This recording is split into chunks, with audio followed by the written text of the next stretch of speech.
15 years. That's how long we'd been married, Emily and I. High school sweethearts, a love story carved out of movies, or so I thought. I often joked with her that our relationship was like one of those long-running TV shows, where the audience becomes so attached to the characters that they can't imagine them apart. Lately, though, something had shifted. Subtle at first, like a faint crack in glass that you only notice when the light hits it just right. She'd started dressing differently. Not in the way you'd expect from someone embracing their 40s with grace. No, her new wardrobe was strikingly bold, as if she were auditioning for a part in someone else's life. Her laughter, once soft and comforting, became forced and a little too loud, like she was laughing at a joke I wasn't privy to. The doubts began festering one evening when Emily told me she'd be late. Sessions running longer than usual, she had said, her voice calm, detached even. She'd been seeing Dr. Alan Kerr for months, her mentor from her psychoanalysis certification program.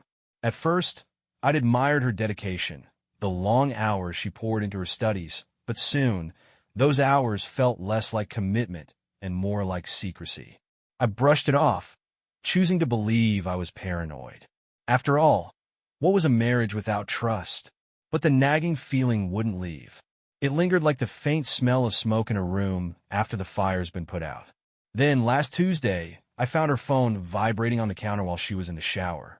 It wasn't the message itself that gutted me, but the name, Dr. Kerr. Can't stop thinking about last night. You looked divine. I stared at those words until they burned into my mind, the weight of their meaning hitting me like a punch to the gut. My hands trembled, heart hammering as I swiped away the notification before Emily could notice. I felt sick. Had I been blind all these months? The late nights, the sudden excuses, the distant look in her eyes that always seemed to vanish when I caught her staring into space. It all added up. That night, I didn't sleep. I sat in the living room, watching the clock tick its agonizingly slow rhythm as anger boiled beneath my skin. By morning, I had resolved to confirm what my gut already knew. Over the next week, I became someone I didn't recognize. I followed her, noting her every move. When she said she was heading to her session with Dr. Kerr, I drove past his office to find her car parked there, just as she'd claimed. But my suspicions deepened when I noticed her walking out hours later, her hair disheveled, her cheeks flushed, as though she'd just stepped off the set of someone else's life. She wasn't my Emily anymore. It wasn't until Saturday that the dam finally broke.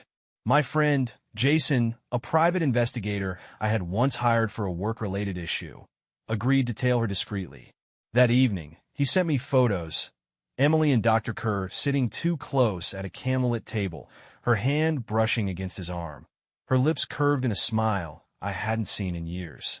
The last photo, her head resting against his shoulder as they left the restaurant, told me everything I needed to know.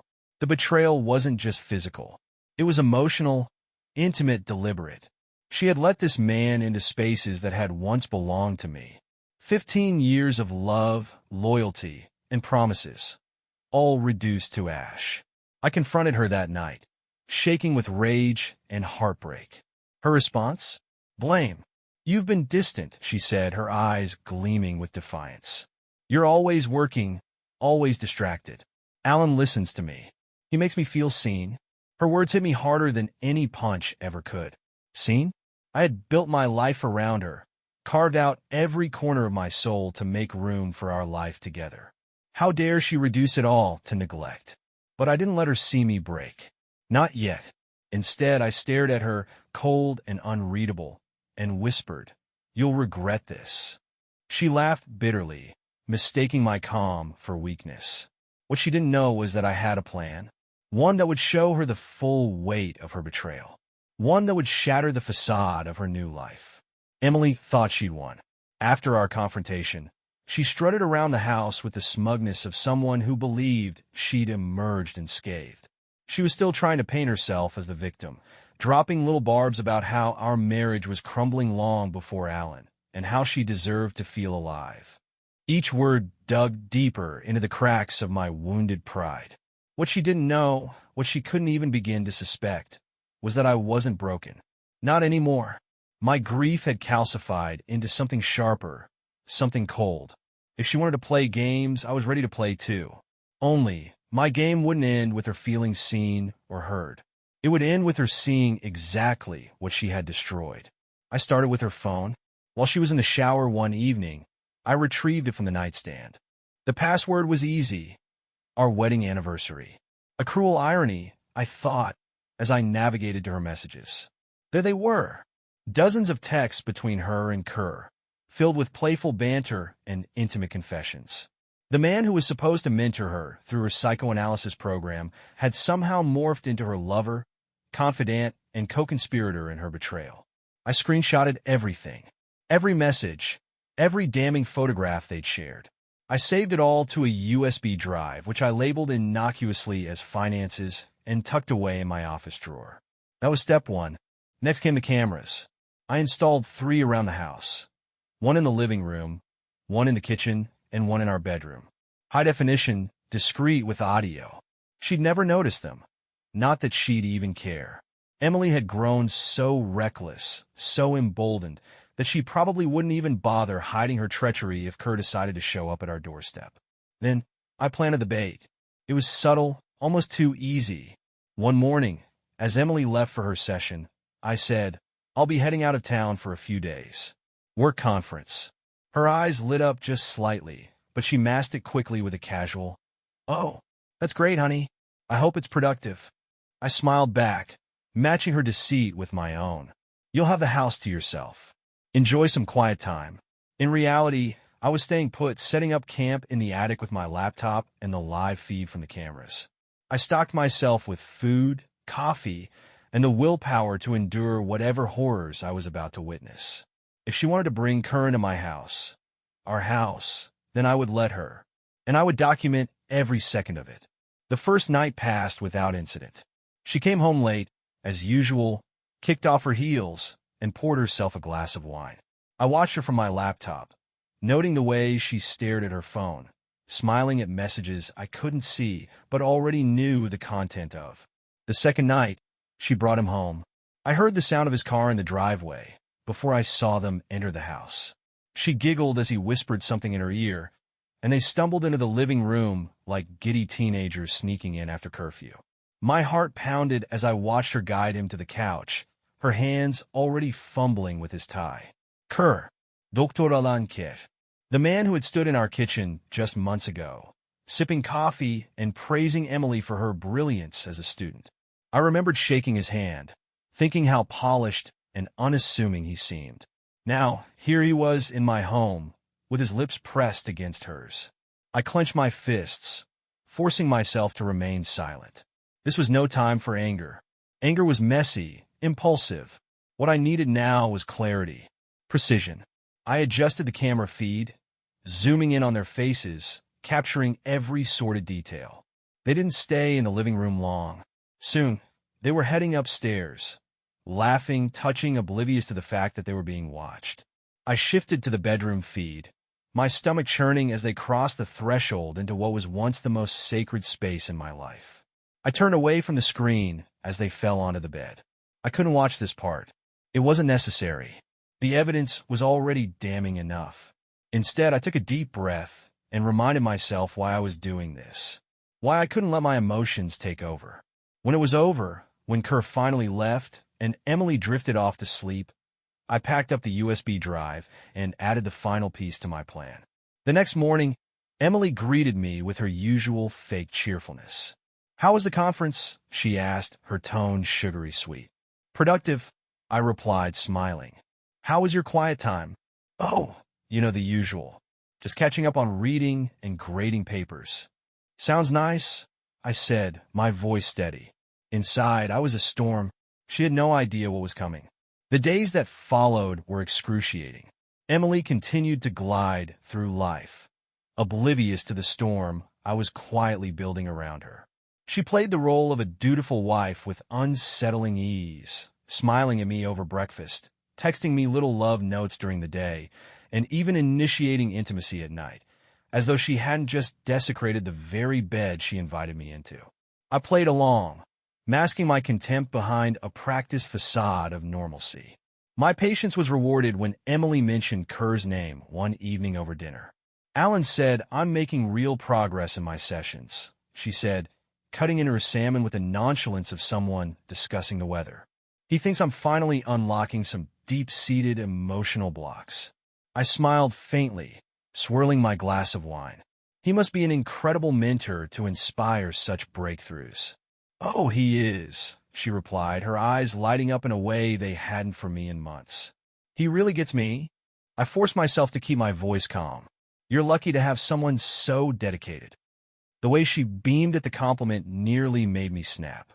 Instead, I sipped my wine and changed the subject, knowing I'd planted another seed in her mind, one that would make her believe I was none the wiser.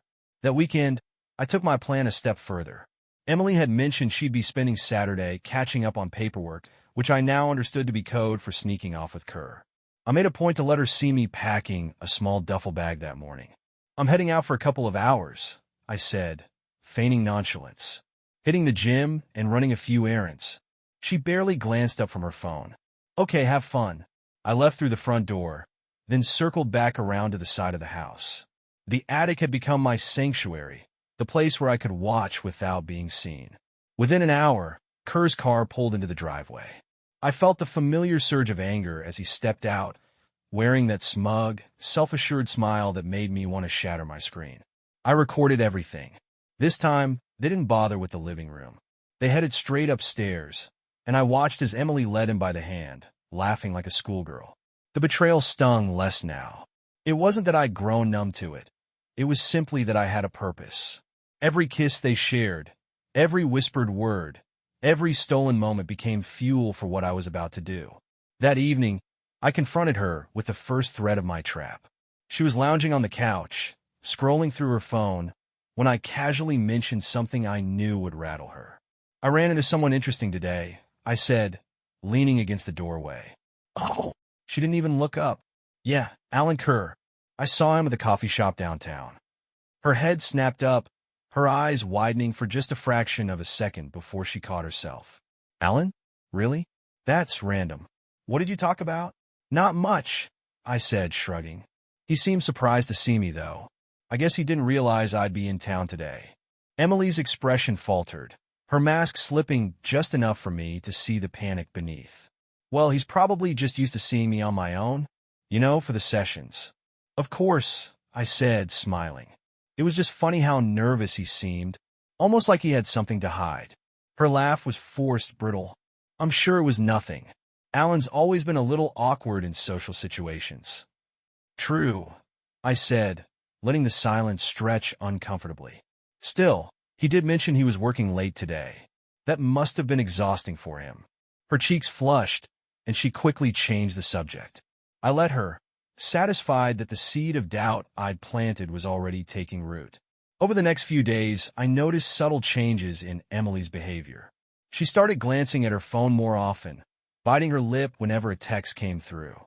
The carefree confidence she'd flaunted so brazenly began to crack, revealing the fear underneath. I leaned into it, dropping little hints here and there to keep her on edge. "Funny how small the world is," I'd say, or, "Alan seems like such a private guy. I wonder what he's really like outside of work." Each comment landed like a needle, pricking holes in her composure. By the time the weekend rolled around again, she was a bundle of nerves. She started double-checking her messages, deleting them almost immediately after reading them. She even tried to initiate conversations about our marriage, asking if I was happy, if I felt fulfilled. I played the part of the oblivious husband perfectly, reassuring her that everything was fine, that I loved her more than anything. It wasn't a lie. I did love her, enough to make her feel the full weight of what she had done. The final piece of my plan was ready. All that was left was to set it in motion. Emily was unraveling. Every passing day, her confidence withered further under the weight of her guilt and the quiet precision of my manipulation. She had no idea I was already miles ahead of her, orchestrating every moment of doubt that clouded her once proud defiance. I kept feeding the fire, carefully stoking her paranoia. "You've been distracted lately," I'd say in passing, or, "I ran into Jason at work today. He mentioned something interesting about Dr. Kerr." The color would drain from her face each time, but I never elaborated. I didn't need to. Her imagination was doing the heavy lifting. The moment I'd been waiting for came the following Friday. Emily announced she'd be heading out that evening, claiming she had a study group with some classmates from her psychoanalysis program. Her voice wavered as she spoke, betraying her attempt to sound casual. "That's great," I said, masking my delight with a warm smile. "It's good to see you so dedicated." She hesitated, her eyes scanning my face for any sign of suspicion. Finding none, she relaxed slightly. "Yeah, it's important. I'll probably be back late, though, so don't wait up." "No problem," I replied, sipping my coffee. "Have fun." As she left the house, I remained seated at the kitchen table, watching through the window as she climbed into her car and drove off. Then, I grabbed my jacket, slipped out the back door, and climbed into my own car. This time I was going to follow her. It wasn't difficult to tail Emily. She was too preoccupied to notice the nondescript sedan trailing her at a safe distance. Sure enough, her car pulled into the lot of an upscale hotel downtown. She parked and walked inside without hesitation, her heels clicking sharply against the pavement. I parked across the street, my hands gripping the steering wheel tightly. My heart pounded in my chest, not with anger or sadness, but with a cold, calculated sense of purpose. I already knew what I'd find inside. I just needed the final piece of evidence to complete my plan. Grabbing my phone, I followed her into the hotel. The lobby was quiet, lit by the soft glow of chandeliers that cast elegant shadows across the marble floor. Emily stood by the elevator, checking her phone while she waited. I stayed out of sight, slipping into a corner near the concierge desk. When the elevator doors opened, a familiar figure stepped out, Kerr. He greeted Emily with an embrace, his hand lingering a little too long on her waist. They exchanged a few words I couldn't hear before disappearing into the elevator together. I didn't follow. There was no need. Instead, I approached the front desk. "Good evening," I said, smiling at the receptionist. "I'm here for a surprise visit. My wife's in town for a work trip. She's staying with Dr. Alan Kerr. Could you remind me of their room number?" I forgot to jot it down. The receptionist glanced at her screen, then back at me, her expression polite but wary. "I'm sorry, sir. I can't disclose guest information." I leaned in slightly, lowering my voice. "Please. I've been out of town for weeks. This is the first chance I've had to see her. It's a romantic gesture, I promise." She hesitated for a moment before sighing. "Room 812. Please don't mention I told you." I winked. "Thank you. You just made my night." I didn't go to room 812. Not yet. Instead, I returned to my car, parked myself in the shadows, and waited. It was a long 3 hours, but patience had become my greatest ally. When they finally emerged from the hotel, Emily and Kerr were laughing, their bodies close as they walked back to her car. I snapped a series of photos from my phone, capturing the damning evidence I needed. They didn't notice me as they drove off, Kerr following in his own car. I tailed them back to Kerr's office, where they lingered in the parking lot for several minutes. I couldn't hear their conversation, but their body language spoke volumes. She leaned against her car, smiling coyly as he touched her face, kissed her one last time, and whispered something in her ear. When she finally drove home, I was already ahead of her. I parked a few blocks away, slipped into the house through the back door, and made it look like I'd been home the whole time. By the time she walked in, I was on the couch watching TV. "How was the study group?" I asked, barely glancing at her. She froze for half a second before replying, "Good. Productive." "Glad to hear it," I said, smiling at her as though nothing had changed. "You must be exhausted." "Yeah," she murmured, avoiding my gaze. "I'm gonna head to bed." "Good night," I said, my voice calm and steady. "Love you." She paused, her back to me, then whispered, "Love you too," before disappearing upstairs. The house fell silent, but my mind was alive with anticipation. Everything was in place now. All I had to do was pull the trigger. Emily's lie unraveled in front of me like a poorly staged play, and I savored every moment of her obliviousness. She thought she had me fooled, but I was already scripting the grand finale. The next morning, I woke early and left for work as usual, giving her a quick kiss on the cheek before heading out. She smiled, distracted, barely registering my departure. I didn't go to work. Instead, I met with Jason, my private investigator friend. Over coffee, I handed him the USB drive containing everything I had documented: texts, photos, videos. This enough?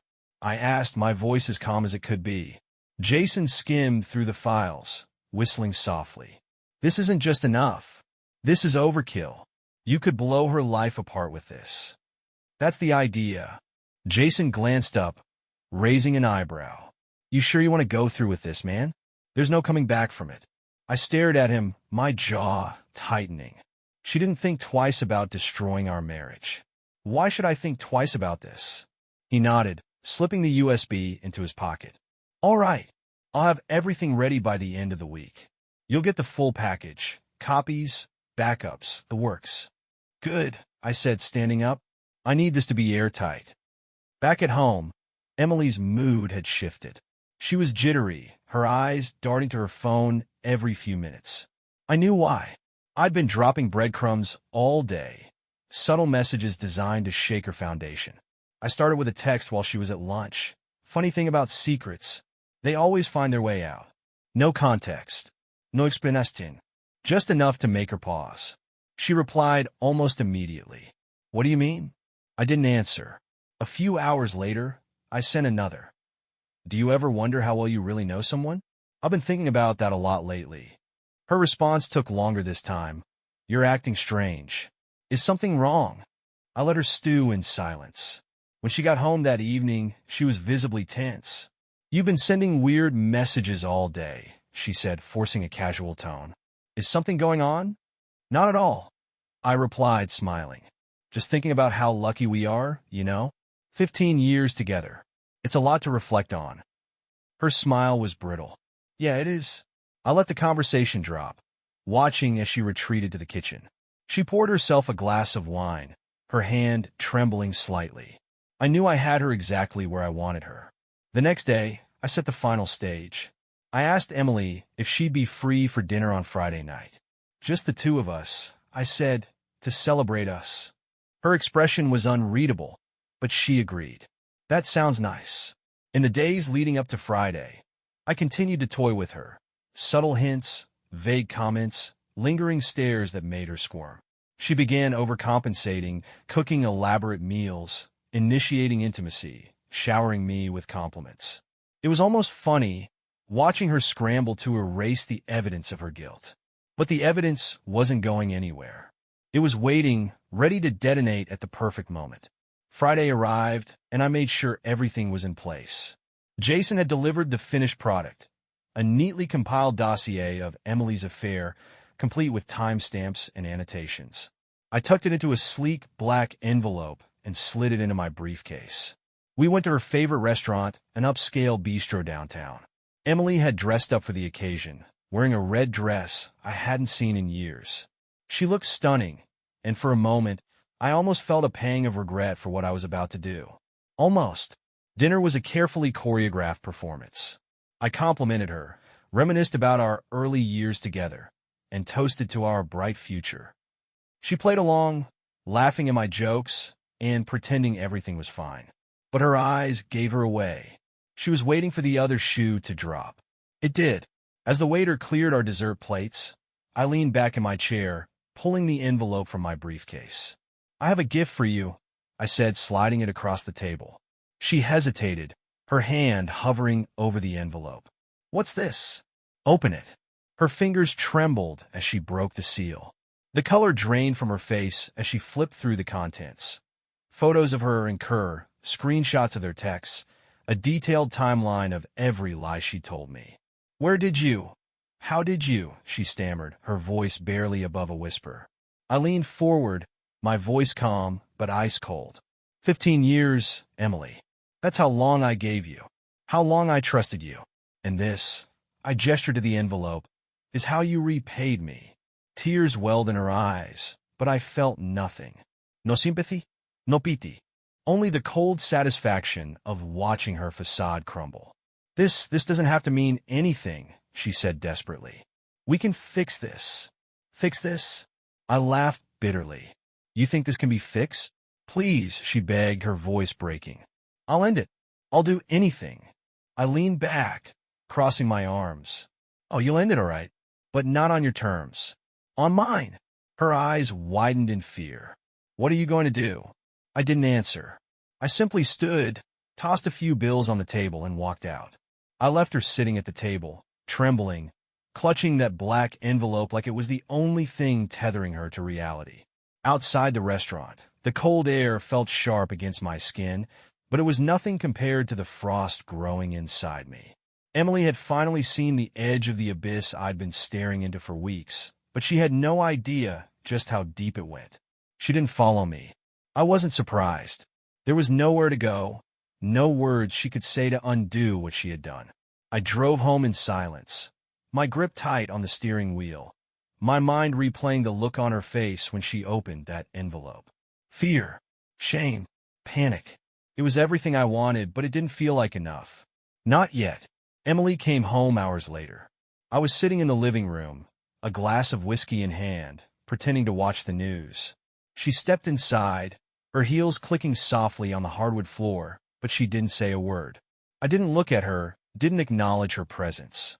The silence between us was thick, suffocating.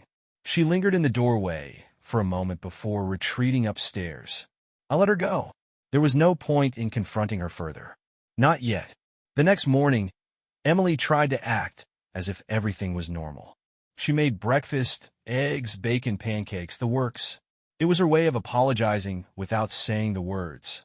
But I wasn't interested in apologies. I wanted accountability. As I sat at the table, sipping my coffee, she finally spoke. I know you're angry. I know I've hurt you. I didn't respond. I let her words hang in the air, waiting for her to stumble under their weight. I don't know what I was thinking, she continued, her voice trembling. It was a mistake. A terrible, horrible mistake. But I want to fix this, John. I want us to be okay. Do you? I asked, my voice calm, measured. Because it seems to me you wanted something else entirely. She flinched, her hands gripping the edge of the table. I was lost. I felt unseen, unappreciated.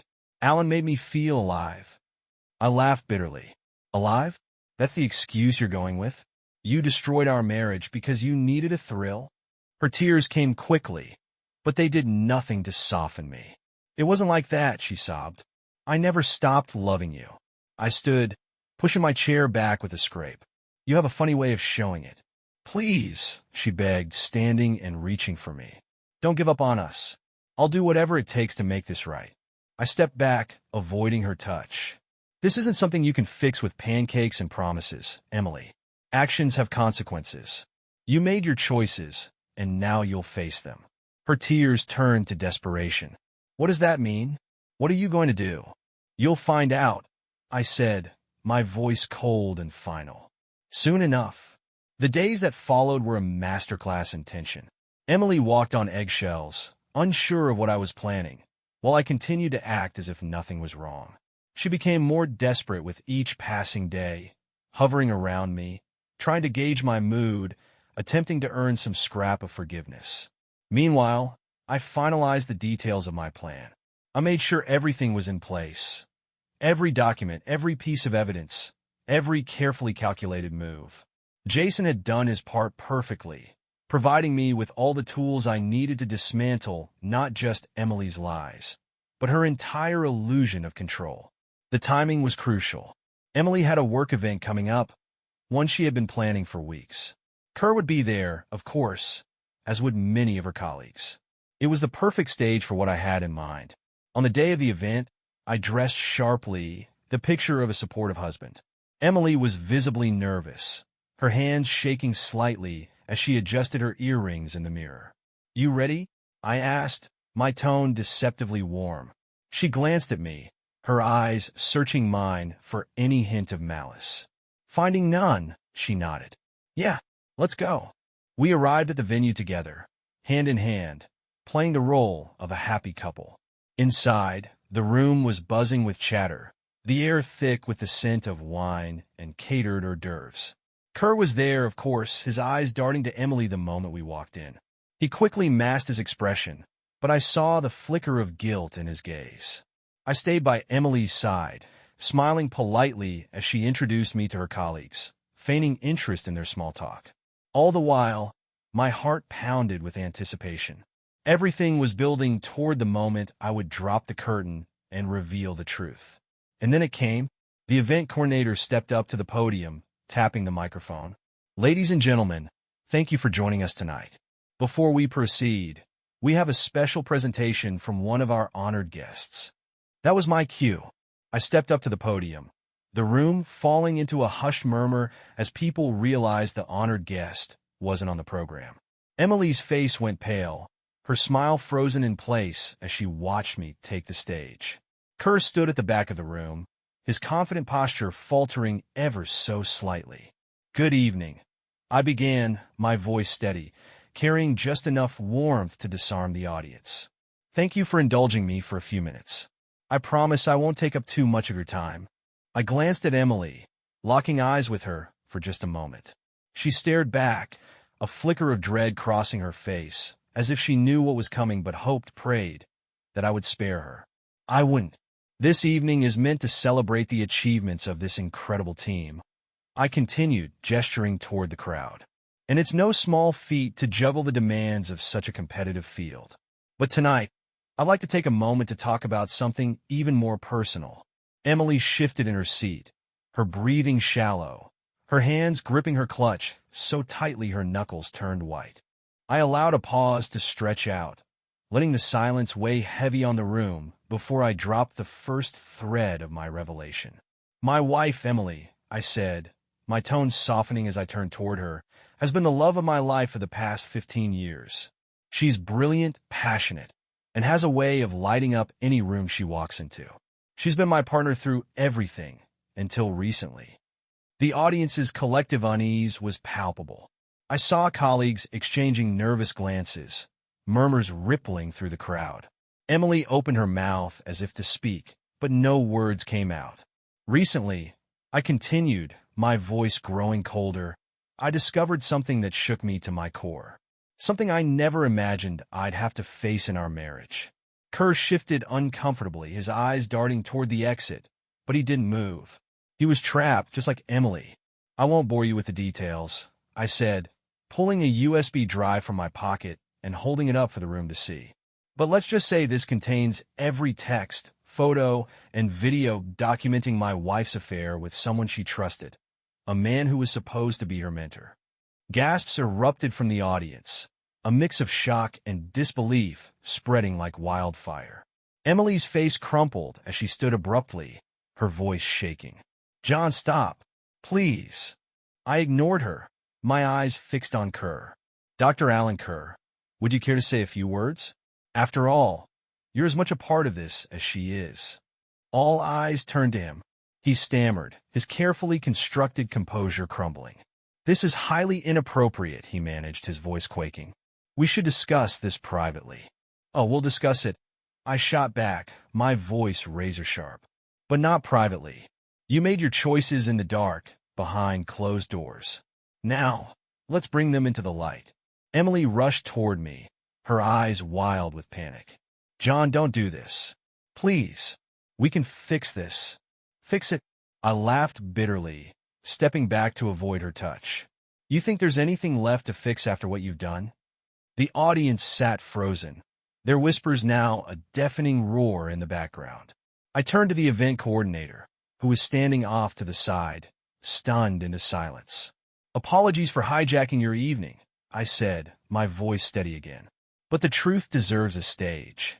Without another word, I left the podium, walking out of the room as chaos erupted behind me. Emily's voice rang out, desperate and pleading, but I didn't stop. I didn't look back. Later that night, Emily came home. I was in the living room, packing the last of my belongings into a suitcase. She stood in the doorway, her face streaked with mascara and tears, looking utterly shattered. Why? She whispered, her voice hoarse. Why did you do that? Because you deserved it, I said simply, zipping up the suitcase. You destroyed our marriage, Emily. The least you could do was own it. She sank to her knees, sobbing. I made a mistake. I was weak. But I love you. Please, John, don't leave. I looked at her, my expression unreadable. Love isn't what you did. Love doesn't betray. Love doesn't lie. I can change, she choked out. I'll do anything. I shook my head. You already did. The next morning, I handed the divorce papers to my lawyer, along with the USB drive. I wasn't interested in revenge beyond what I'd already done. The public humiliation was enough. I wanted out of the marriage, out of the pain, out of the life we had built on lies. Emily's colleagues would never look at her the same way. Kerr's reputation was in tatters. But that wasn't my victory. My victory was reclaiming my dignity, my strength, and my future. As I drove away from the house for the last time, I felt a strange sense of peace. The storm was over, and I was finally free. Leaving the house that morning felt surreal. 15 years of memories reduced to a suitcase and a USB drive. The silence was deafening, but it was a silence I welcomed. Emily had texted me a dozen times since I'd walked out the door, each message more frantic than the last. We can still fix this. Don't do anything rash. Please, I love you. Come back. I didn't reply. There was nothing left to say. A week passed, and the dust from my revelation began to settle, though not in the way Emily had hoped. News of her affair had spread through her workplace like wildfire. Kerr's position as a respected mentor was obliterated overnight, his credibility shattered. The whispers in the office hallways had turned into full-fledged rumors, fueled by the damning evidence I'd left behind. Emily, on the other hand, became a pariah.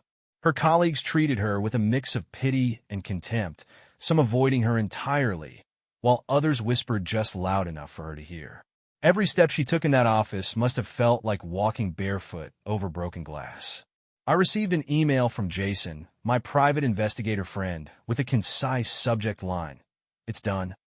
The message contained a single attachment, a screenshot of the final message he had sent anonymously to the board of Kerr's Psychoanalysis Institute. The message was brief, factual, and backed by irrefutable evidence. Kerr's position was untenable, and within 48 hours of receiving the email, the board had placed him on an indefinite suspension pending further investigation. The fallout wasn't just professional. Kerr's wife, yes, he was married, filed for divorce the very next day. Jason had shared the USB drive with her as well. She'd thanked me through him, not with words, but with a single, telling response. He'll never hurt anyone like this again. As for Emily, she tried to reach out to me repeatedly, but I ignored her calls and texts. She even showed up at my lawyer's office once, begging to speak with me. My lawyer, a sharp-tongued woman named Miriam, sent her packing with a warning not to interfere with the divorce proceedings. Still, Emily found ways to make herself heard. One evening, as I sat in my new apartment, a small but comfortable place I'd rented on the other side of town, an envelope slid under my door. I recognized her handwriting immediately. Inside was a handwritten letter, pages upon pages of apologies, explanations, and pleas for forgiveness. I read the first few lines, then stopped. Her words felt hollow, like they were crafted more out of desperation than genuine remorse. I didn't need to read the rest. I folded the letter neatly, placed it back in the envelope, and set it aside. It wasn't anger that made me do it, it was indifference. Her words no longer held power over me. The weeks turned into months. Slowly, the pieces of my life began to come back together. I threw myself into work, picking up new projects and reconnecting with colleagues I had neglected during the chaos of my marriage. I joined a gym, started running again, and rediscovered the joy of taking care of myself. I even started therapy, not with Kerr's Institute, of course, but with a no-nonsense therapist named Linda, who helped me untangle the web of emotions I'd been suppressing for years. She didn't sugarcoat anything, and that's exactly what I needed. With her help, I began to rebuild not just my life, but my sense of self-worth. Emily's final plea came 3 months after the divorce was finalized. She showed up at my apartment unannounced, standing in the rain with a bouquet of flowers and a tear-streaked face. I opened the door, but didn't invite her in. "John, please," she said, her voice trembling. "I've lost everything. You were my everything." I looked at her, my expression calm, but unyielding. "You had everything, Emily, and you threw it away." "I didn't realize what I was doing," she sobbed. "I made a mistake, a terrible mistake. But I love you. I'll always love you." I shook my head slowly. Love isn't what you did, Emily. Love is loyalty.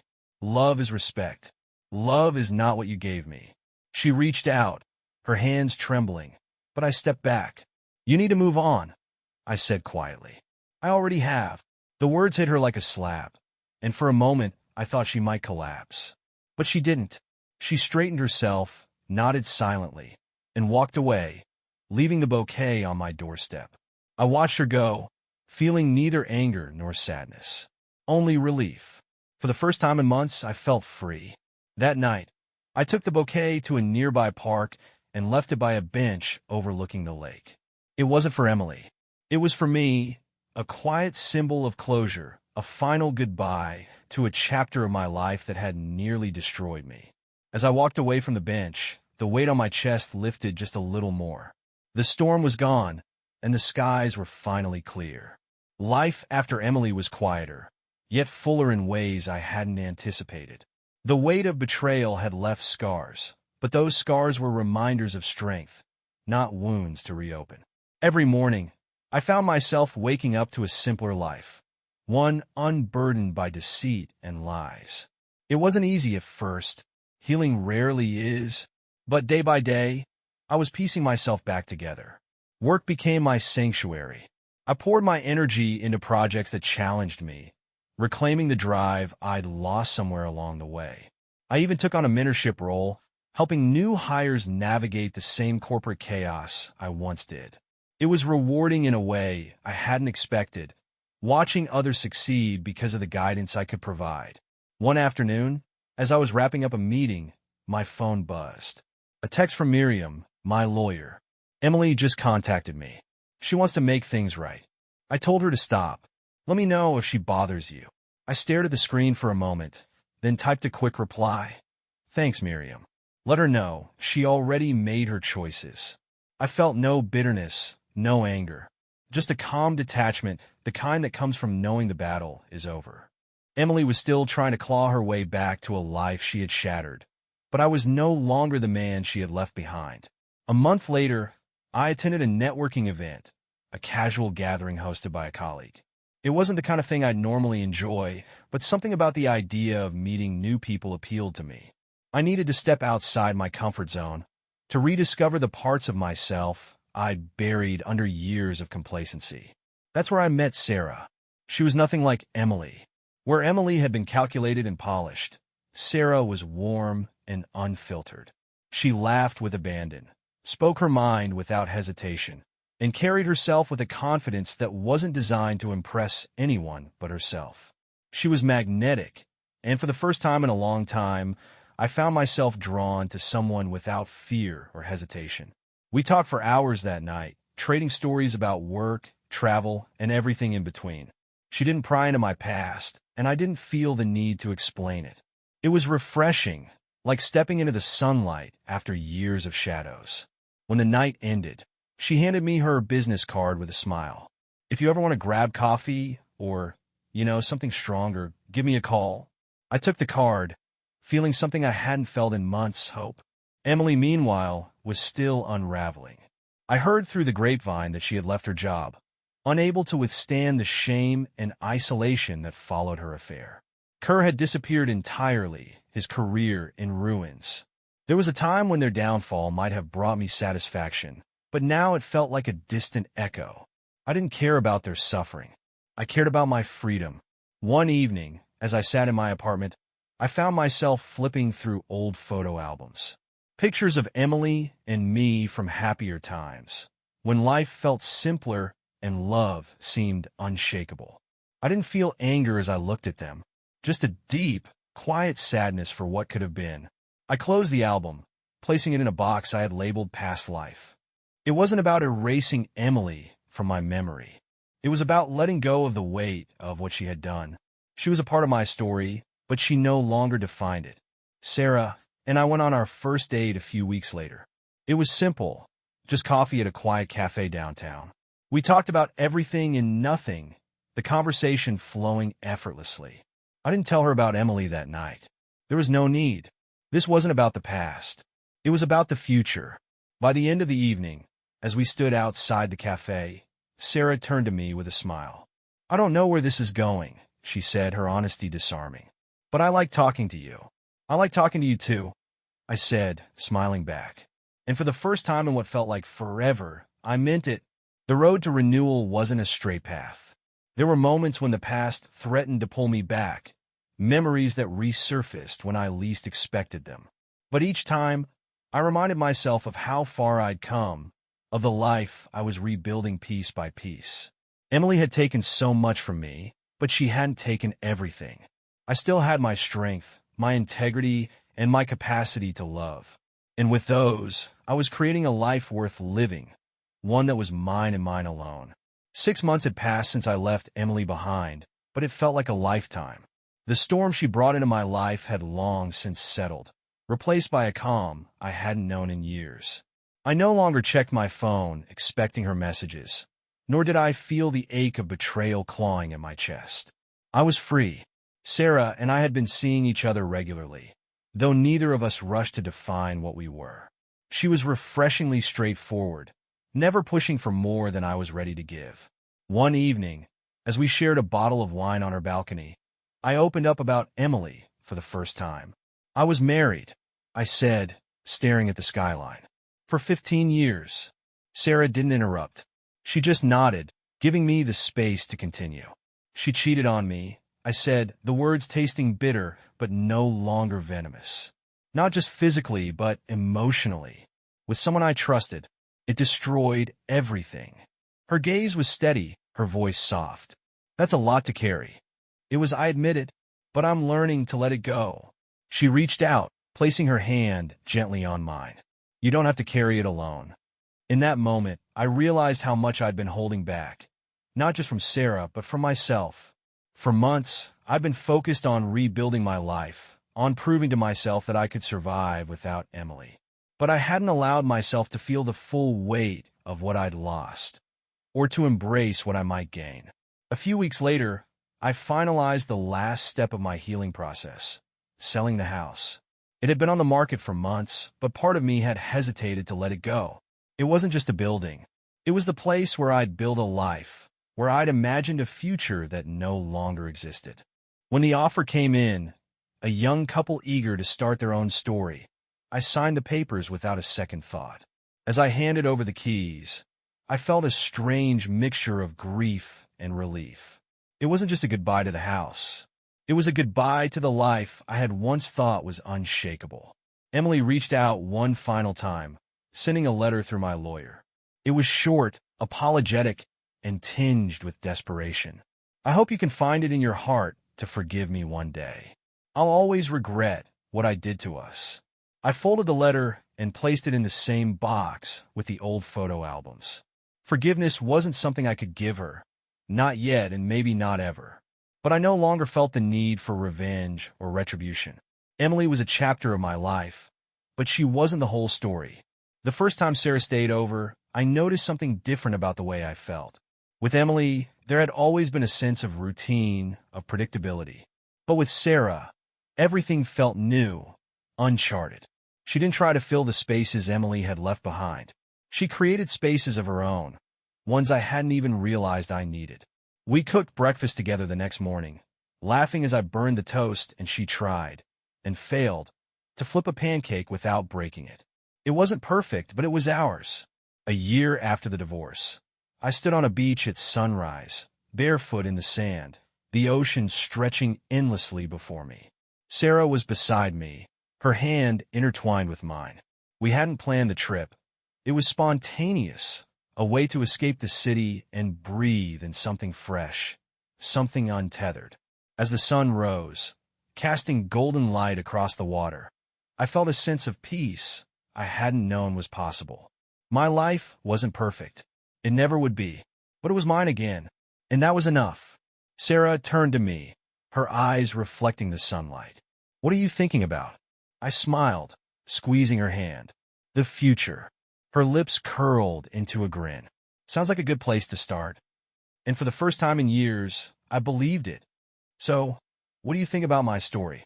Drop a comment with your thoughts on my decision and how you would have handled it.